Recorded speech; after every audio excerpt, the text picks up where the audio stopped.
एक नगर में प्रतिष्ठित व्यापारी रहते थे, जिन्हें बहुत समय बाद एक पुत्र की प्राप्ति हुई थी। उसका नाम चंद्रकांत रखा गया। चंद्रकांत घर के सभी का दुलारा था।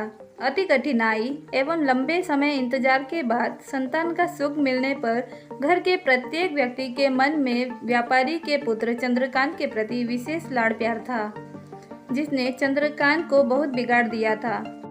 घर में किसी भी बात का अभाव नहीं था। चंद्रकांत की मांग से पहले ही उसकी सभी इच्छाएं पूरी कर दी जाती थी। शायद इसी के कारण चंद्रकांत को ना सुनने की आदत नहीं थी और ना ही मेहनत के महत्व का आभास था। चंद्रकांत ने जीवन में कभी अभाव नहीं देखा था, इसलिए उसका नजरिया जीवन के प्रति बहुत अलग था। और वहीं व्यापारी ने कड़ी मेहनत से अपना व्यापार बनाया था। ढलती उम्र के साथ व्यापारी को अपने कारोबार के प्रति चिंता होने लगी थी। व्यापारी को चंद्रकांत के व्यवहार से प्रत्यक्ष था कि उसके पुत्र को मेहनत के फल का महत्व नहीं पता। उसे आभास हो चुका था कि उसके लाड़ प्यार ने चंद्रकांत को जीवन की वास्तविकता और जीवन में मेहनत के महत्व से बहुत दूर कर दिया है। गहन चिंतन के बाद व्यापारी ने निश्चय किया कि वो चंद्रकांत को मेहनत के फल का महत्व स्वयं सिखाएगा, चाहे उसके लिए उसे कठोर ही क्यों न बनना पड़े।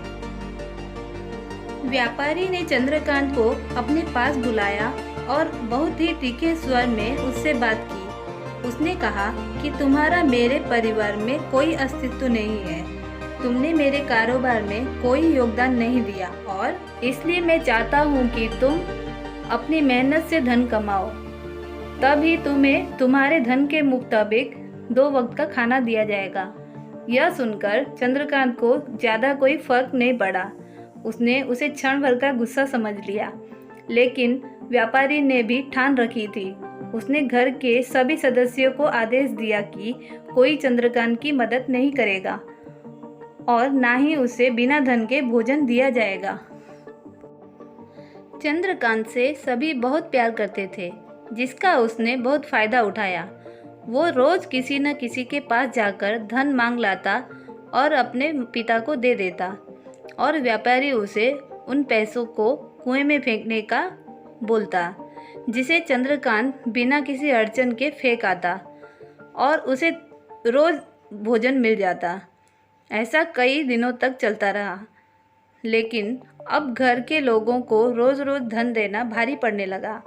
सभी उससे अपनी कन्नी काटने लगे, जिस कारण चंद्रकांत को मिलने वाला धन कम होने लगा और उस धन के हिसाब से उसका भोजन भी कम होने लगा। एक दिन चंद्रकांत को किसी ने धन नहीं दिया और उसे अपनी भूख को शांत करने के लिए गांव में जाकर कार्य करना पड़ा। उस दिन वो बहुत देर से थका हारा व्यापारी के पास पहुंचा और धन देकर भोजन मांगा। रोज के अनुसार व्यापारी ने उसे वो धन कुएं में फेंकने का आदेश दिया, जिसे इस बार चंद्रकांत सहजता से स्वीकार नहीं कर पाया और उसने पलटकर जवाब दिया, पिताजी, मैं इतनी मेहनत करके पसीना बहाकर इस धन को लाया और आपने मुझे एक क्षण में इसे कुएं में फेंकने कह दिया। यह सुनकर व्यापारी समझ गया कि आज चंद्रकांत को मेहनत के फल का महत्व समझ आ गया है। व्यापारी भली भांति जानता था कि उसके परिवार वाले चंद्रकांत की मदद कर रहे हैं, तब ही चंद्रकांत इतनी आसानी से धन कुएं में डाल आता था। लेकिन उसे पता था एक न एक दिन सभी परिवारजन चंद्रकांत से कन्नी काट लेंगे। उस दिन चंद्रकांत के पास कोई विकल्प शेष नहीं होगा। व्यापारी ने चंद्रकांत को गले लगा लिया और अपना सारा भार उसे सौंप दिया।